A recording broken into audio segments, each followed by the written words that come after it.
തണൽമരം. ഖദീജയുടെ നിശബ്ദ പോരാട്ടം.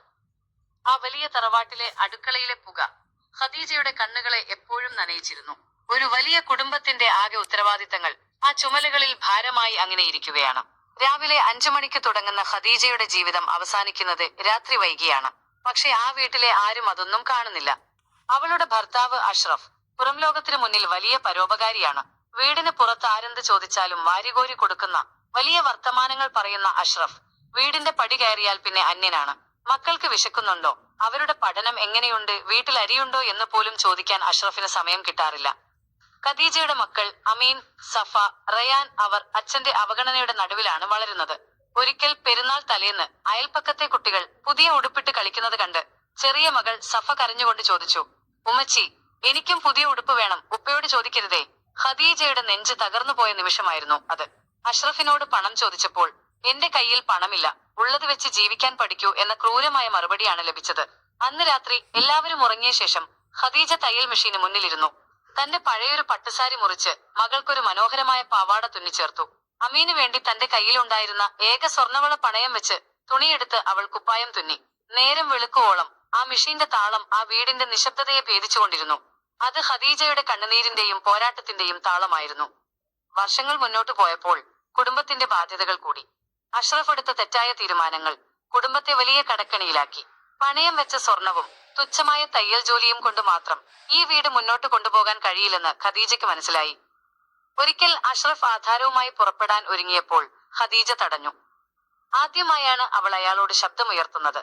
ഇക്ക, ഇതരുത്, ഈ വീട് പോയാൽ നമ്മുടെ മക്കൾ എങ്ങോട്ട് പോകും എന്ന് ചോദിച്ചപ്പോൾ നീ അടുക്കളയിൽ ഇരുന്നാൽ മതി, എന്റെ കാര്യത്തിൽ ഇടപെടണ്ട എന്ന് പറഞ്ഞ് അഷ്റഫ് അവളെ തള്ളിമാറ്റി.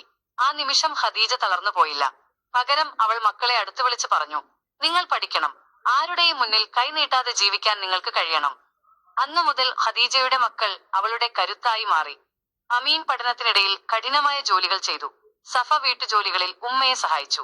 ഖദീജ വീട്ടിനുള്ളിൽ തന്നെ ഒരു തയ്യൽ സ്കൂൾ തുടങ്ങി. അയൽപ്പക്കത്തെ സ്ത്രീകളെ തയ്യൽ പഠിപ്പിച്ച് കിട്ടുന്ന വരുമാനം കൊണ്ട് അവൾ ഓരോ പൈസയും മക്കൾക്ക് വേണ്ടി കരുതി വെച്ചു. അഷ്റഫിന്റെ ബിസിനസ് പൂർണ്ണമായും തകർന്നപ്പോൾ കടക്കാർ വീട്ടിൽ വന്ന് ബഹളം വെച്ചു. തറവാട് അന്യാധീനപ്പെടും എന്ന അവസ്ഥ വന്നപ്പോൾ ഖദീജ തന്റെ മക്കൾക്ക് വേണ്ടി കരുതിവെച്ച പണവും തന്റെ താലിയും അടക്കം നൽകി കടം തീർത്തു. ആ നിമിഷം വരെ അവളെ വെറും ഒരു അടുക്കളക്കാരി എന്ന് വിളിച്ചവർ പോലും ഖദീജയുടെ ആത്മധൈര്യത്തിന് മുന്നിൽ തലകുനിച്ചു. സമയം കടന്നുപോയി. മക്കൾ വലിയ നിലയിലെത്തി. അമീൻ ഒരു എഞ്ചിനീയറായി, സഫ ഒരു അധ്യാപികയായി. അവർ ഖദീജയെ ആ വലിയ തറവാട്ടിലെ ബഹളങ്ങളിൽ നിന്നും അഷ്റഫിന്റെ അവഗണനയിൽ നിന്നും മോചിപ്പിച്ചു. അവർ പുതിയൊരു വീട് വാങ്ങി. എന്നാൽ അഷ്റഫിനെ അവർ ഉപേക്ഷിച്ചില്ല. രോഗിയായ അയാളെ ആ പുതിയ വീട്ടിലേക്ക് അവർ കൊണ്ടുവന്നു. മക്കൾ അച്ഛനോട് പകരം ചോദിച്ചില്ല, മറിച്ച് ഖദീജ കാണിച്ചു കൊടുത്ത ക്ഷമയും കരുണയും അവർ ജീവിതത്തിൽ പകർത്തുകയായിരുന്നു. ഒരിക്കൽ അഷ്റഫ് ഖദീജയുടെ കൈപിടിച്ച് പൊട്ടിക്കരഞ്ഞുകൊണ്ട് പറഞ്ഞു, എനിക്ക് തെറ്റുപറ്റി ഖദീജ, നീ മാത്രമായിരുന്നു ഈ കുടുംബത്തിന്റെ ശരിയായ തണൽ. ഖദീജ അന്ന് പുഞ്ചിരിച്ചത് പഴയ പ്രയാസങ്ങൾ മറന്നുകൊണ്ടായിരുന്നു. തന്റെ മക്കൾ അർഹിക്കുന്ന സന്തോഷത്തോടെ ജീവിക്കുന്നത് കണ്ടപ്പോൾ ഖദീജയുടെ ജീവിതം പൂർണ്ണമായി. കഷ്ടപ്പാടിന്റെ കനൽപാതകൾ താണ്ടി സ്നേഹത്തിന്റെ തണലിലേക്കെത്തിയ ഒരു ഉമ്മയുടെ വിജയഗാഥയായിരുന്നു അത്. ഇന്ന് ആ വീട്ടിൽ ബഹളങ്ങളില്ല, പകരം പരസ്പര സ്നേഹത്തിന്റെയും സന്തോഷത്തിന്റെയും ഇളംതെന്നലുണ്ട്. അവളുടെ മനസ്സിൽ പഴയ തറവാട്ടിലെ ആ പുകപിടിച്ച അടുക്കളയും തയ്യൽ മെഷീന്റെ ശബ്ദവുമായിരുന്നു.